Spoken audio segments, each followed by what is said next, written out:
नमस्कार मित्रांनो, विद्या क्लासेस यावला ह्या यूट्यूब चॅनलवरती पुन्हा एकदा तुमचं स्वागत आहे. लास्ट लेक्चरला आपण मॅथमॅटिकल लॉजिकच्या 12th सायन्सचा फर्स्ट चॅप्टरचा स्टडी करत होतो. त्यामध्ये आपण काही कॉन्सेप्ट बघितले. प्रिव्हियस व्हिडिओमध्ये तुम्ही नक्की ते बघा, म्हणजे तुम्हाला पुढच्या कॉन्सेप्ट क्लिअर होतील. आणि अशा पद्धतीनं ऑनलाईन स्टडी किंवा यूट्यूबवरतीच तुम्ही तुमचा 12thचा सिलेबस बऱ्यापैकी कव्हर करू शकता. आणि आता सध्या त्याची भरपूर गरज आहे, त्या दृष्टिकोनातून आपण प्रयत्न करतोय. तर मॅथमॅटिकल लॉजिकमध्ये महत्त्वाच्या कॉन्सेप्ट ज्या आहेत त्या डिपेंड आहे तुमच्या लॉजिकल कनेक्टिव्हजवरती आणि स्टेटमेंट्सवरती. तर लॉजिकल कनेक्टिव्हजमध्ये आपण टोटल 5 लॉजिकल कनेक्टिव्हज बघितले. त्यामधल्या फर्स्ट कंजंक्शन आणि डिसजंक्शनचं आपण थोडंसं सिम्बॉलिक फॉर्मच्या माध्यमातून स्टडी केला होता. आता कंजंक्शन या लॉजिकल कनेक्टिव्हचा उपयोग करून आपण 2 किंवा 2 पेक्षा जास्त जर आपल्याकडे स्टेटमेंट असतील आणि लॉजिकल कनेक्टिव्ह यूज केले असतील तर त्याची ट्रूथ व्हॅल्यू आपण फाइंड करू शकतो by using logical connective. So conjunction मध्ये आता तुम्हाला स्टेटमेंट काय हे माहिती, आणि स्टेटमेंट जे असतं तुमच्याकडे त्याचं नोटेशन आपण कन्सिडर करतो PQRST स्मॉल, सगळे अशा पद्धतीने आपण यूज करतो. आणि हे जर तुमच्याकडे 2 किंवा 2 पेक्षा जास्त स्टेटमेंट जर कंजंक्शननी जोडले असतील, कंजंक्शन म्हणजे काय, ज्यावेळी आपल्याकडं स्टेटमेंट 2 स्टेटमेंटला जोडणारा वर्ड अँड असेल त्या टोटल स्टेटमेंटला आपण काय म्हणतो, कंजंक्शन म्हणतो. ठीक आहे. तर यावरून आपल्याला याची ट्रूथ व्हॅल्यू मिळवण्यासाठी आपल्याला गरज पडते ती ट्रूथ टेबलची. आता तुम्ही म्हणणार सर ट्रूथ टेबल काय, तर ट्रूथ टेबल म्हणजे काय, सपोज आपल्याकडे 2 स्टेटमेंट आहे P आणि Q. या 2 स्टेटमेंटला जोडणारा अँड आहे. अँड म्हणजे काय, कंजंक्शन. आणि पुढे काय असणार, Q. हा P अँड Q म्हणजेच काय, जे काही स्टेटमेंट आपल्याला दिले असतील, कुठले दिले असतील तर त्यांच्या या ठिकाणी सिम्बॉलिक फॉर्म हा P अँड Q ला डिनोट केला जातो. ठीक आहे. सो आता स्टेटमेंट काय असू शकतात, एकतर स्टेटमेंट ट्रू असतं किंवा एकतर स्टेटमेंट फॉल्स असतं. सपोज मी स्टेटमेंट इकडे ट्रू कन्सिडर केले, ठीक आहे, आणि इकडे स्टेटमेंट 2 स्टेटमेंट असतील तर त्याच्यात 2 ट्रूथ व्हॅल्यू जे आहेत तर 2T येतात आणि 2F येतात. ठीक आहे, 2T 2F. Q स्टेटमेंट मध्ये आपल्याला लिहायचं असतं अल्टरनेटली TF आणि इकडे लिहिलं जातं TF. ठीक आहे, लक्षात ठेवा.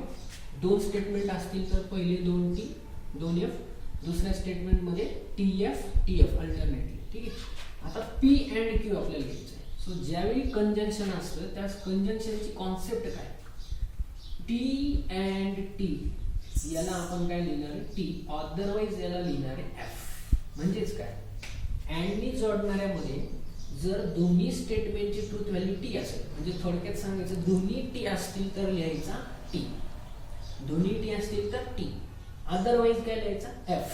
मग आता इकडे शोधा, दोन्ही T दिलेले म्हणून आपण काय लिहिणार T.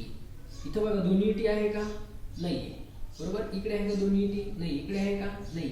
म्हणजे ज्यावेळी 2T असतील त्याच वेळी T लिहायचं आहे, बाकीचे सगळे अदरवाइज F लिहायचं असतं. इकडे दोन्ही T नाही म्हणून T नाही, तर बाकी सगळे काय येणार आहे, F येणार आहे. हा जो टेबल आपण फॉर्म केला, ह्या टेबलला आपण म्हणतो ट्रूथ टेबल फॉर कंजंक्शन. ठीक आहे. अशा कुठल्या व्हॅल्यू तुम्ही फाइंड करू शकता. अँड जर तुमच्याकडे असेल, पुन्हा एकदा सांगतोय, कंजंक्शन साठी अँड ची कॉन्सेप्ट काय, दोन्ही T असतील तर T लिहा, अदरवाइज F लिहा. मग तुमच्या डोक्यात पुढचा प्रश्न येईल की नेक्स्ट लॉजिकल कनेक्टिव्हला काय करणार, तर नेक्स्ट लॉजिकल कनेक्टिव्ह आपल्याला बघायचा असेल तर नेक्स्ट लॉजिकल कनेक्टिव्ह आहे तुमचा डिसजंक्शन. ठीक आहे, डिसजंक्शन. आता डिसजंक्शनचा या ठिकाणी तुम्हाला मी सिम्बॉल सांगितलं होतं अशा पद्धतीने, ज्यावेळी 2 स्टेटमेंट हे ऑर न जोडले जातं त्यावेळी त्याला काय म्हणतो आपण, डिसजंक्शन. पण डिसजंक्शनचा ट्रूथ टेबल कसा आहे. ठीक आहे. सो 2 स्टेटमेंट आपण कन्सिडर केले P आणि Q. 2-3 स्टेटमेंट तुम्हाला सिलेबसला आहे. पहिले 2 स्टेटमेंटचा आपण विचार करू, PQ. दोघांचा सिम्बॉलिक फॉर्म ऑर ने जोडून घ्यायचा आहे, P और Q. ठीक आहे. आता P मध्ये काय लिहिलं जातं, 2 स्टेटमेंट म्हटलं ना तर इकडे काय लिहायचं, 2T 2F. Q मध्ये काय लिहायचं, 1TF. ठीक आहे, TF असं लिहिणार. ओके. नेक्स्ट आता P और Q. P और Q ची कॉन्सेप्ट आहे, ज्यावेळेस ऑर असेल त्यावेळी दोन्ही एफ असतील तरच एफ लिहायचं आहे, अदरवाईज काय लिहायचं आहे, टी लिहायचं आहे. म्हणजे पुन्हा एकदा लक्षात ठेवा, ऑर जर असेल तर दोन्ही एफ असतील तरच एफ लिहायचं आहे. मग इकडे दोन्ही एफ आहे का, नाही. इकडे दोन्ही एफ नाही, दोन्ही एफ नाही. इकडे दोन एफ आहे म्हणून इकडे काय लिहिणार आपण, एफ त्याच्या समोर लिहायचं आहे. ठीक आहे, दोन एफ आहे तर एफ. तर इकडे दोन्ही एफ कुठेही नाही म्हणजे एफ लिहू शकत नाही, आपण काय लिहिणार, टी लिहिणार. म्हणजे बघा हा जो टेबल पुन्हा एकदा फॉर्म झाला याला म्हणायचे ट्रूथ टेबल फॉर डिसजंक्शन. ठीक आहे, दोन्ही कॉन्सेप्ट लक्षात ठेवा, फार महत्वाचे. ह्या कॉन्सेप्ट वरती तुमचा एक्सरसाइज डिपेंड आहे. कंजंक्शन साठी काय कॉन्सेप्ट आहे, अँड ने जोडला असेल हा सिम्बॉल लक्षात ठेवायचा आहे. आणि ट्रूथ टेबल बनवण्यासाठी कॉन्सेप्ट काय, दोन्ही टी असतील तर टी लिहायचं आहे, अदरवाईज एफ लिहायचं. डिसजंक्शनचा सिम्बॉल ऑर ने जोडला असेल तर डिसजंक्शन. आणि याची कॉन्सेप्ट काय, ट्रूथ टेबल बनवण्यासाठी दोन्ही एफ असतील तर काय लिहायचं, एफ, अदरवाईज काय लिहायचं, टी लिहायचं. ठीक आहे, तर तुम्ही याला पॉज करून स्क्रीनशॉट घेऊ शकता तुमच्या माहितीसाठी, नोट डाऊन करून घेण्यासाठी.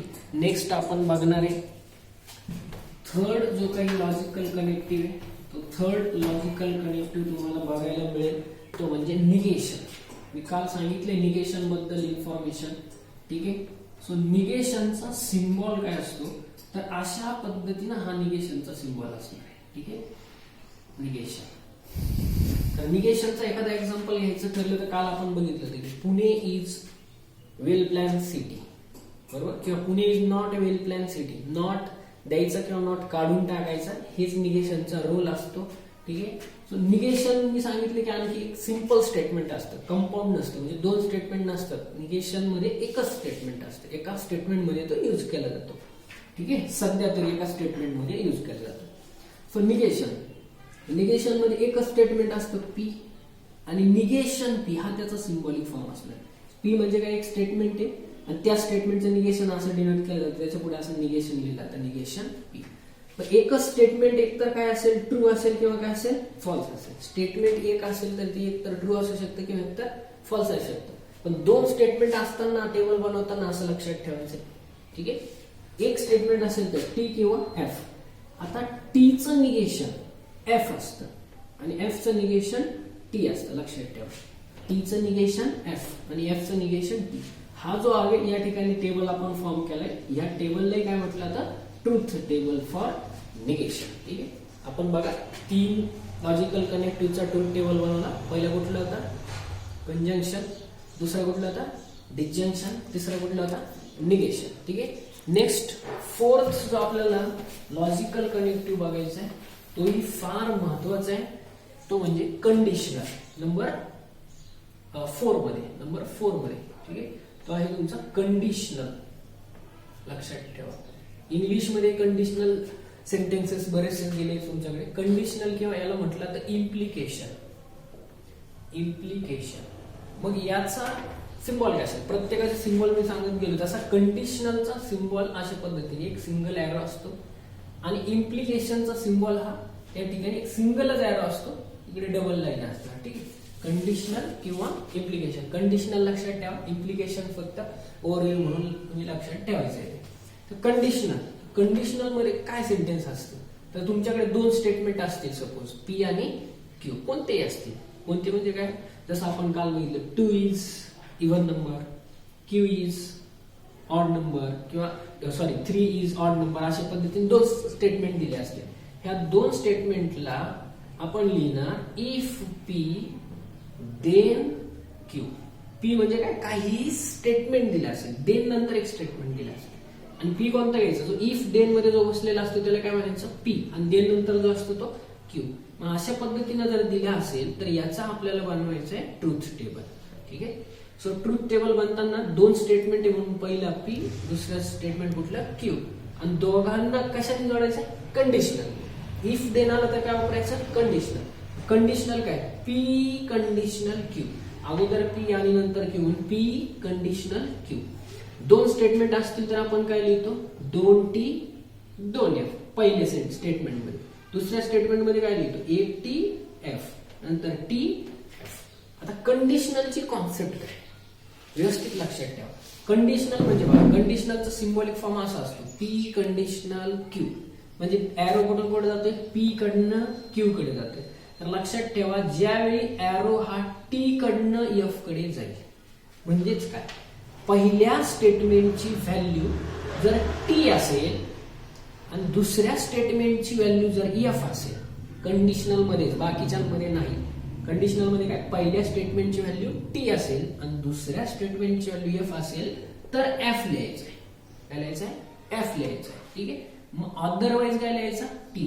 लक्षात ठेवा, टी कडनं एफ कडे एरो जाते, म्हणजे टी कडनं निघाला, कुठे जाऊन पोहोचला एरो? एफ ला. म्हणून काय लिहायचं? एफ. अदरवाईज काय लिहायचं? टी. म्हणून याला म्हटलं आता पहिल्याची व्हॅल्यू टी आणि दुसऱ्याची व्हॅल्यू एफ असेल तर काय लिहायचा? एफ. अदरवाईज काय लिहायचा? टी. मग आपण इकडे शोधणार पहिला टी, दुसरा एफ इकडे नाहीये.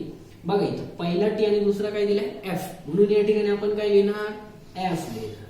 इकडे पहिला टी आहे का? नाहीच. मग टी एफ येण्याचा काही प्रश्नच नाही. असं नाही लक्षात ठेवायचं, उलट नाही. पहिला टी आणि दुसरा एफच पाहिजे तरच काय लिहिणार? एफ. बाकीचे सगळे काय येतील? टी येतील. ओके. याला म्हटलं आता कंडिशनल किंवा काय म्हटलं आता इम्प्लिकेशन. कंडिशनल केव्हा यूज करायचं? ज्यावेळी काय असणार आहे? इफ देन असेल. आणि याचा ट्रूथ टेबल बनवण्यासाठीची कॉन्सेप्ट काय? पहिल्याची व्हॅल्यू टी पाहिजे आणि दुसऱ्या स्टेटमेंटची व्हॅल्यू एफ असेल तर आन्सर काय लिहायचं? एफ. अदरवाईज काय लिहायचं? टी. बघा आपण 4 लॉजिकल कनेक्टिव्ह बघितले है ना. पुन्हा एकदा तुम्ही रिवाइज करा. काय पहिलं कुठलं होता? कॉन्व्हर्स. दुसरा कुठला? Sorry converse, conditional. त्याच्या अगोदर पहिलं कुठलं बघितलं होतं आपण? कंजंक्शन, डिस्जंक्शन, निगेशन आणि चौथा बघितला कंडिशनल. आता लास्ट 5 नंबरचा जो काय आपल्याकडे लॉजिकल कनेक्टिव्ह आहे तो लॉजिकल कनेक्टिव्ह आहे बाय कंडिशनल. Biconditional. अगोदर कंडिशनल बघितला, हा कुठला आहे? Biconditional. Bi means double. ठीक आहे ना, डबल कंडिशनल असेल किंवा यालाच असं पण म्हटलं जातं दुसरं नाव डबल इम्प्लिकेशन. पहिल्या याच्यात काय होतं? इम्प्लिकेशन. हा डबल इम्प्लिकेशन. ठीक आहे. मग आता सिंपल कॉन्सेप्ट आहे. कंडिशनल मध्ये काय झालं? एका बाजूला एरर होता. बाय कंडिशनल म्हणजे दोन्ही बाजूला एरर असेल. म्हणजे तुमच्याकडे दोन कोणती स्टेटमेंट दिली असतील, पी आणि क्यू, तर या दोन स्टेटमेंटचा symbolic form conditional biconditional ना असा लिहिला जातो, पी बाय कंडिशनल क्यू और पी डबल इम्प्लिकेशन क्यू. बघा लक्षात ठेवा, बाय कंडिशनल म्हणजे दोन्ही बाजूला एरर असणार. डबल इम्प्लिकेशन, डबल म्हणजे दोन्ही साईडला इम्प्लिकेशन असणार. ठीक आहे. हा त्याचा झाला सिम्बॉलिक फॉर्म. आता याचा आपल्याला काय बनवायचं? Truth table. ठीक आहे. सो ट्रूथ टेबल बनवताना पहिलं कुठला? P statement. दुसरं कुठला? Q statement. याचा सिम्बॉलिक फॉर्म काय? P biconditional Q. दोघांपैकी कुठलाही एक सिम्बॉल या ठिकाणी यूज करायचा. हाच यूज करायचा, डबलचा शक्यतो यूज नाही करायचा.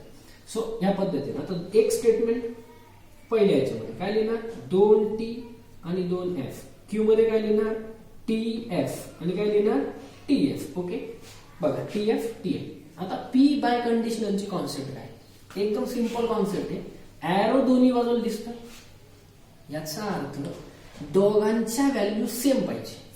बघा दोन्ही बाजूला एरो म्हणजे दोघांच्या व्हॅल्यू सेम पाहिजे. जर दोघांच्या व्हॅल्यू सेम असतील तर टी लिहायचं आहे. दोघांच्या व्हॅल्यू सेम म्हणजे काय काय असू शकतात? दोन्ही टी असतील किंवा दोन्हीही एफ असतील. ठीक आहे ना, त्यावेळेस टी लिहायचं. म्हणजे थोडक्यात सांगायचं ठरलं तर दोघांच्या व्हॅल्यू जर सेम असतील तर टी लिहायचा, अदरवाईज एफ लिहायचं. मग दोघांच्या व्हॅल्यू बघा इथं दोन्ही सेम आहे. ठीक आहे. दोन्ही टी टी आहे म्हणजेच काय लिहायचा? टी. दोघांच्या व्हॅल्यू सेम असतील तर टी बाय कंडिशनल मध्ये. ठीक आहे. दोघांच्या व्हॅल्यू सेम नाही, दोघांच्या व्हॅल्यू सेम नाही, दोघांच्या व्हॅल्यू सेम आहे. दोघांच्या व्हॅल्यू सेम असतील तर काय लिहायचा? टी लिहायचा, एफ नाही. ठीक आहे ना. दोघांच्या व्हॅल्यू काही असू द्या पण सेम असतील तर त्याला टी लिहायचे. मग उरलेले काय येतील आपले? एफ येतील.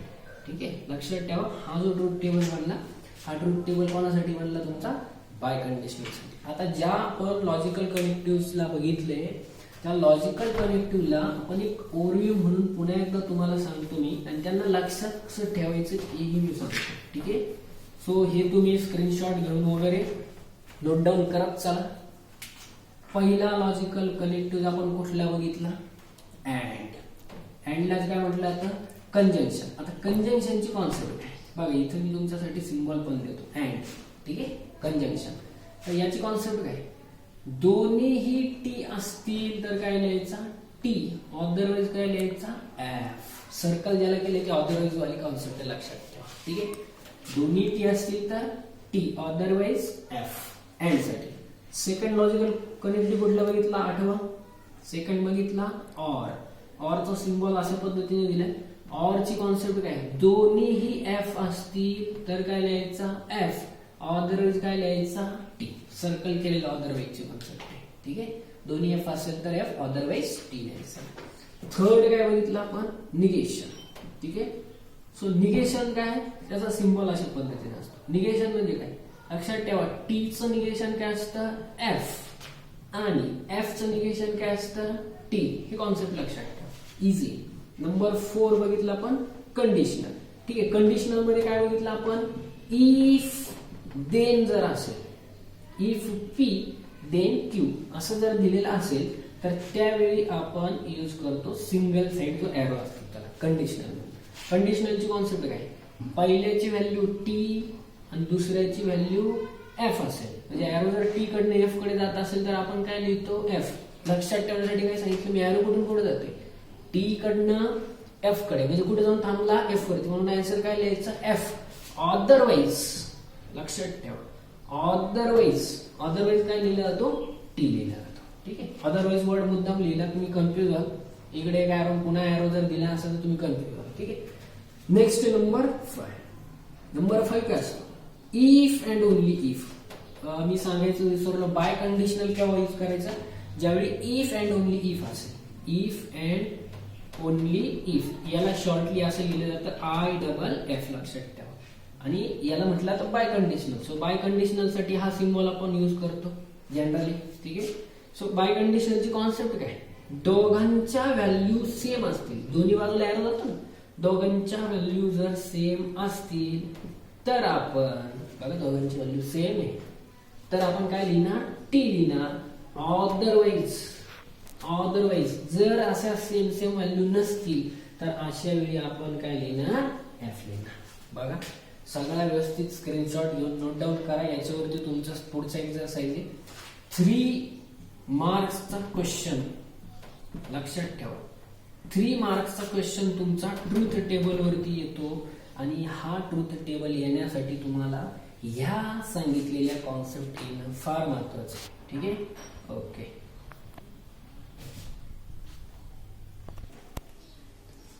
तर आपण ज्या काही कॉन्सेप्ट बघितल्या आतापर्यंत त्याच्यावरती एक्सरसाइज 1.1 आपण स्टार्ट केला होता. पुढच्या कॉन्सेप्ट वरती एक्सरसाइज 1.1 डिपेंडेड, तर त्या कॉन्सेप्ट आपण बघितलाय. ठीक आहे, सो क्वेश्चन दिलाय तुम्हाला, write the following compound statements symbolically. म्हणजेच काय, याचा सगळ्या ज्या कंपाऊंड स्टेटमेंट आहेत यांचा आपल्याला सिम्बॉलिक फॉर्म लिहायचा आहे. सो सिम्बॉलिक फॉर्म म्हणजे काय, जसं स्टेटमेंट कन्सिडर करायचे पी क्यू आर, 1 2 3 स्टेटमेंट दिले असतील तर, आणि त्यानंतर लॉजिकल कनेक्टिव्ह ओळखून त्याचा सिम्बॉल आपल्याला घ्यायचा आहे. तर पहिलं जे क्वेश्चन आपल्याकडे आहे, the angle is right angle if and only if. तर आपण कंजंक्शन आणि डिसजंक्शनचे लास्ट व्हिडिओमध्ये एक्झाम्पल्स बघितले, सिम्बॉलिक फॉर्म बघितलेला आहे, म्हणजेच अँड आणि ऑरचा. तर त्याच्या पुढचे मी घेतोय. ठीक आहे, सो काय वापरलं या ठिकाणी logical connective, if and only if. It is of measure 90 degree. पहिले तुम्ही फोकस करायचं 2 स्टेटमेंट कोणते ओळखायचे आणि लॉजिकल कनेक्टिव्ह ओळखायचं, बस एवढंच करायचं. सो फर्स्टचं आन्सर या ठिकाणी आपण घेऊ. डिटेलमध्ये कसं लिहायचं ते मी सांगतो. त्यात पहिले जे काही दिले तुम्हाला त्याला लेट कन्सिडर करायचं, स्टेटमेंट्स कन्सिडर करायचं. पहिलं स्टेटमेंट कुठले, the angle is right angle, मग त्याला पी म्हणायचं. ठीक आहे, पी मध्ये काय नोट डाऊन करणार आपण, the angle is right angle. Okay, हे पहिलं तुमच्या डिटेलमध्ये पहिलं स्टेटमेंट झालं. आता लॉजिकल कनेक्टिव्ह सोडून द्यायचा. दुसरं स्टेटमेंट काय, it is of measure 90 degree. It is म्हणजे कोण, त्या पहिल्या सेंटेन्स कडे. द अँगल, इट इज म्हणजे कोण, the angle. The angle is of measure 90 degree.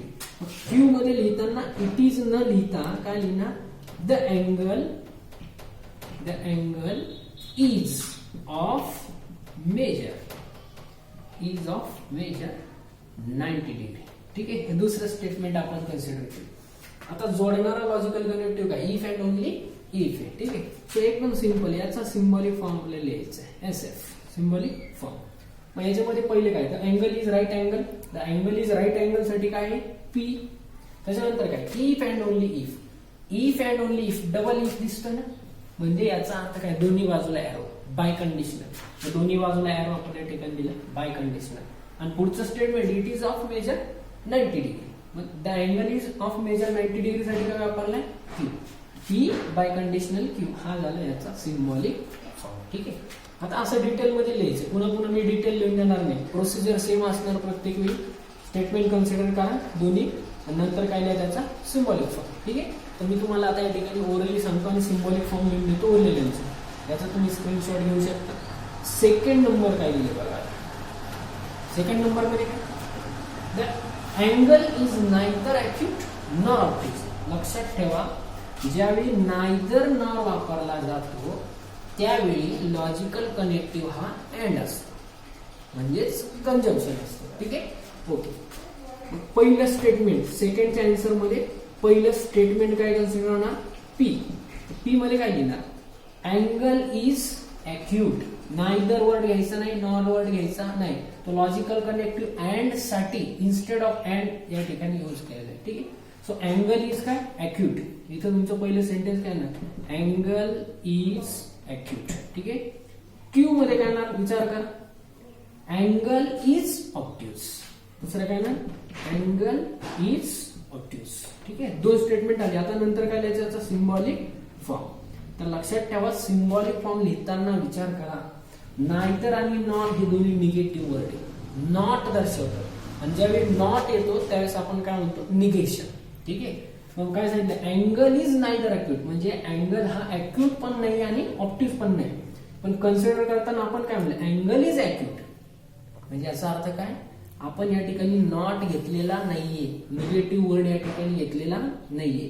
म्हणजेच आपल्याला काय करायचं, सिम्बॉलिक फॉर्म लिहिताना जे काही तुमचं पी आहे, ह्या पी ला निगेशन द्यायचं. का, तर नायदर वर्ड आला. ठीक आहे. पुढचा काय दिलं आपल्याकडे, नायदर नॉर काय दाखवतो, अँड. अँड म्हणजे कंडिशनल. अँडचा सिम्बॉल तुम्हाला माहिती असा असतो. पुढे काय म्हणले, नॉर ऑब्ट्यूज. नॉर हा एक निगेटिव्ह वर्ड आहे. ऑब्ट्यूज साठी आपल्याकडे काय, क्यू. पण नॉर वर्ड आलाय म्हणून या ठिकाणी काय ना, निगेशन क्यू. हा झाला याचा सिम्बॉलिक फॉर्म.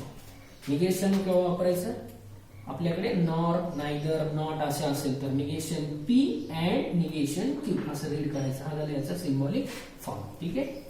नोट डाऊन करत चला. नेक्स्ट थर्ड एक्झाम्पल आहे. थर्ड मध्ये बघा, if triangle ABC is right angle at B, then angle measure of angle A, measurement of angles is equal to 90 degree यांची sum आहे. ठीक आहे. तर बघा आता, इफ आला आणि नंतर काय आहे, देन. तर इफ देन आला तर काय असतं, कंडिशनल. ठीक आहे. मग पी काय कन्सिडर करायचं, इफ आणि देन मध्ये असलेला पी स्टेटमेंट असतं आणि देन नंतर असलेलं क्यू स्टेटमेंट असतं. मग पी मध्ये काय आहे, triangle ABC is right angle at B इथं येणार आहे. ठीक आहे ना. आणि क्यू मध्ये काय ना, measurement of angle A plus measurement angle C is equal to 90 degree. लक्षात ठेवा, हे तुमचं काय असणार, क्यू. आणि इथपर्यंत तुमचा जो असणार आहे हा काय असणार आहे, पी. पी आणि क्यू. आता याचा काय लिहायचं आपल्याला, symbolic form. So symbolic form काय, पहिला पी. इफ देन म्हणजे काय, एका साईडला जाणारा एरो आणि दुसरं काय दिले आपल्याला, क्यू. सो याचा झाला symbolic form, P conditional Q. ठीक आहे. नेक्स्ट पुढे जाऊ आपण नंबर 4 कडे. ठीक आहे. नंबर 4 काय, x is not irrational number. Not पकडा, नॉट म्हणजे negation. X is not irrational number but is a square of an integer. म्हणजे काय, आता आणखी एक कॉन्सेप्ट लक्षात ठेवा. जसं नायदर नॉट साठी आपण काय वापरला, अँड, तसाच बट हा एक लॉजिकल कनेक्ट आहे. आणि बट हा पण नॉट अँडच्याच जागेवर वापरला जातो, म्हणजे कंजंक्शन साठीच बट वापरला जातो. मग काय आहे ना, पहिलं स्टेटमेंट ओळखा, बटच्या अगोदर, बट म्हणजे हा अँड आहे असं कन्सिडर करा. पी काय येणार, x is not a irrational number, हा येणार पी. बट सोडून उरलेला is a square of an integer. Is म्हणजे कोण, एक्स. इथं काय ना, पूर्ण x is a square of an integer, याला काय म्हणणार, क्यू. दोघांना जोडणारा कोण आहे, बट. म्हणून याचा डायरेक्ट सिम्बॉलिक फॉर्म काय आहे, पहिला x is not irrational number. पण इथं घेताना लक्षात ठेवा, जर तुम्ही इकडं नॉट घेतला पी मध्ये तर इकडे निगेशन द्यायचं नाही. जर नॉट काढून टाकला, म्हणजे याला मी डिटेल मध्ये तुम्हाला सांगतो. जर मी पी कन्सिडर केला तर पी काय ना, पी येईल तुमचा x is irrational number. Not काढून टाकलाय बघा मी. X is irrational number. ठीक आहे. क्यू मध्ये काय, क्यू मध्ये काय ना, x is square of, x is square of an integer. ठीक आहे. थोडं शॉर्टली लिहितोय. आता याचा सिंबॉलिक फॉर्म. सिंबॉलिक फॉर्म लिहिताना x is an irrational number याच्यात नॉट नाहीये, म्हणजे हा पी आहे तुमचा, पी लिहिला. पण ऍक्च्युअल मध्ये काय दिलाय, नॉट दिलाय. नॉट म्हणजे याच्या पुढे काय ना, निगेशन. नॉट मुळे निगेशन. बट कोणासाठी काम करतो, अँड साठी. पण दुसरा जो दिला याच्यात कुठे नॉट नाहीये, म्हणजे क्यू ऍज इट इज. बघा हा याचा symbolic form, negation P and Q. Okay.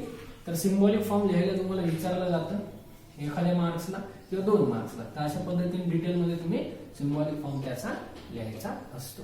ठीक आहे.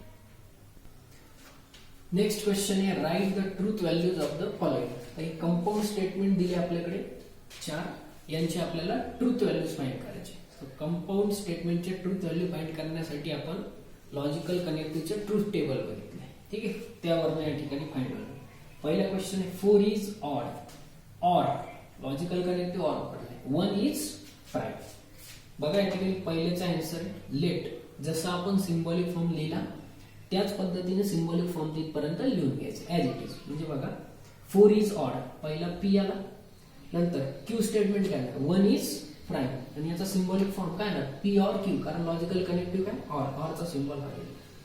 आता यानंतर आपल्याला दोघांच्या ट्रूथ व्हॅल्यू सेपरेटली फाइंड करायचे. Truth value of P next find करायचे, ट्रूथ व्हॅल्यू ऑफ क्यू. तर पी ची ट्रूथ व्हॅल्यू कशी फाइंड होईल, 4 इज ऑड.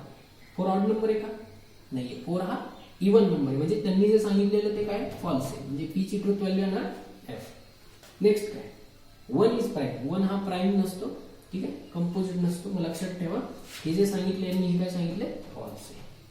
म्हणजे पी च्या आणि क्यू च्या ट्रूथ व्हॅल्यू फाइंड करून घ्यायची आणि शेवटी फाइंड करायची truth value of symbolic form. ठीक आहे. सिंबॉलिक फॉर्म काय आहे आपला P or Q. P or Q चे ट्रूथ व्हॅल्यू म्हणजे सिंबॉलिक फॉर्मची ट्रूथ व्हॅल्यू म्हणजेच टोटल कंपाऊंड स्टेटमेंटची ट्रूथ व्हॅल्यू आपण लिहिणार. तर सिंपल पी च्या जागेवर काय घ्यायचा एफ, जोडणारा कोण आहे ऑर, आणि क्यू च्या जागेवर काय घ्यायचा एफ. तर कॉन्सेप्ट काय ऑरची आठवा. ऑर म्हणजे काय, दोन्ही एफ असतील तर एफ लिहायचा. ऑर म्हणजे दोन्ही एफ आहे तर एफ लिहिणार. ठीक आहे ना, म्हणजे टोटल जे कंपाऊंड स्टेटमेंट आपल्याकडे दिलंय याची ट्रूथ व्हॅल्यू काय ना फॉल्स येणार एफ. सेकंड एक्झाम्पल बघा, 64 is a perfect square, P घेतला. 46 is a prime number, Q घेतला. 2 स्टेटमेंट आले. याचा सिंबॉलिक फॉर्म काय पी अँड क्यू. का तर लॉजिकल कनेक्टिव्ह काय आपल्याकडे अँड. मग आता सेपरेटली यानंतर काय करायचे, ट्रूथ व्हॅल्यू ऑफ कोणाची ट्रूथ व्हॅल्यू मिळवायची पी ची. देन काय मिळवायची ट्रूथ व्हॅल्यू ऑफ क्यू, आणि देन काय मिळायचं truth value of symbolic form. ठीक आहे. ओके. सो पी ची ट्रूथ व्हॅल्यू काय 64 इज अ परफेक्ट स्क्वेअर. सगळ्यांना माहिती 64 हा परफेक्ट स्क्वेअर आहे. ठीक आहे ना, 8 चा स्क्वेअर 64. ओके, म्हणजे त्यांनी जे सांगितले हे ट्रू आहे. 46 इज अ प्राईम नंबर. तर प्राईम नंबर काय असतो, ज्या नंबरला त्याच नंबरने किंवा 1 ने डिवाइड होतं अशा नंबरला काय म्हणतो प्राईम नंबर. दुसऱ्या कुठल्याही नंबरने डिवाइड होत नाही. पण 46 ला बघा युनिट प्लेसला 6 आहे, म्हणजे हा 2 ने डिव्हिजिबल, म्हणजे याला तोच नंबर 1 ने पण डिवाइड होतं, 46 न पण होतं, पण त्याच्या व्यतिरिक्त 2 न पण डिवाइड होतं. म्हणजे याचा अर्थ हा प्राईम नंबर नाही. प्राईम नंबर नाही. पण त्यांनी काय सांगितलं प्राईम नंबर, म्हणजे त्यांनी जे सांगितलं ते फॉल्स आहे. म्हणून या ठिकाणी क्यू ची ट्रूथ व्हॅल्यू काय ना एफ. आता सिंबॉलिक फॉर्मची ट्रूथ व्हॅल्यू येताना बघा पी च्या जागेवर काय करणार टी, जोडणारा कोण आहे अँड, आणि क्यू च्या जागेवर काय करणार एफ. तर अँड ची कॉन्सेप्ट काय, अँड काय म्हणतो दोन्हीही टी असतील तरच टी लिहा. दोन्ही टी आहे का नाही, म्हणजे टी लिहिणार का नाही, मग काय लिहिणार एफ लिहिणार. म्हणजे याची ट्रूथ व्हॅल्यू काय आली एफ आली. ठीक आहे. Okay. Number 3, if p into 5 is equal to 8 then 3 plus 5 is equal to 15. बघा कशाने जोडले हे इफ आणि देन. मग इफ देन पहिले आपण हे पी स्टेटमेंट कन्सिडर करणार, पुढचा क्यू स्टेटमेंट. बघा पी स्टेटमेंट घेतले, क्यू स्टेटमेंट घेतले, याचा सिंबॉलिक फॉर्म लिहायचा पी कंडिशनल क्यू. कारण इफ देन साठी आपण काय वापरतो कंडिशनल. आता दोघांच्या ट्रूथ व्हॅल्यू ॲज युजल, दोघांच्या रेस्पेक्टिव्ह ट्रूथ व्हॅल्यू म्हणजे ट्रूथ व्हॅल्यू ऑफ पी. पीची ट्रूथ व्हॅल्यू काय आहे तर सगळ्यांना माहिती 3 × 5 किती होतं 50, पण दिलेलं किती 8, म्हणजे हे दिलेलं काय फॉल्स आहे, फॉल्स. नेक्स्ट पुढे काय 3 + 5 किती होतं 8, दिलेलं किती 15, म्हणजे हे पण काय नाही फॉल्स. आता दोघांच्या जागेवर फक्त व्हॅल्यू पुट करायचे सिम्बॉलिक फॉर्म मध्ये. पीच्या जागेवर काय घ्यायचं एफ कंडिशनल, क्यूच्या जागेवर काय घ्यायचं एफ. आता कंडिशनल एका बाजूला जाणारा एरो काय सांगतो आपण बघितले लास्ट व्हिडिओ. एरो जर टी कडनं एफ कडे गेला तरच एफ लिहायचं. एरो टी कडनं एफ कडे जातोय का नाही, म्हणजे आपण एफ लिहिणार का नाही, मग काय लिहिणार टी. म्हणून याची ट्रूथ व्हॅल्यू काय आली टी. तिसऱ्याचे नंबर 4 मध्ये बघा, milk is white if and only if. Logical connective काय if and only if. Sky is blue. आता तुम्ही ओळखू शकता पी हे स्टेटमेंट, क्यू हे स्टेटमेंट लिहिले. Symbolic form if double if दिसला दोन्ही बाजूला एरो गेला, ठीक आहे. बाय कंडिशनल आपण म्हणतो. आता एक एकाचे ट्रूथ व्हॅल्यू. पी ची truth value milk is white, सगळ्यांना माहिती मिल्क व्हाईट असतं true. Sky is blue, Q साठी स्काय ब्लू असतं म्हणून या ठिकाणी याची ट्रूथ व्हॅल्यू टी. बस आता या दोन्ही पी क्यूच्या व्हॅल्यू इथं पुट करून द्यायच्या, म्हणजे इथं काय ना सिम्बॉलिक फॉर्मची ट्रूथ व्हॅल्यू मिळवण्यासाठी इथं काय ना टी. बाय कंडिशनल क्यूच्या जागेवर काय ना टी इथं दिलेलं. आता डबल इम्प्लिकेशन किंवा बाय कंडिशनल काय म्हणतो, दोन्ही बाजूला एरो जातो, दोघांच्या व्हॅल्यू सेम असतील तर टी लिहायचं. बघा दोघांच्या व्हॅल्यू सेम आहे म्हणून काय लिहिणार टी लिहिणार, ठीक आहे. अशा पद्धतीने आपण एक्सरसाइज 1.1 मधले काही क्वेश्चन्स कव्हर केले. नेक्स्ट लेक्चरला पुढचा पार्ट आपण बघू. थँक्यू.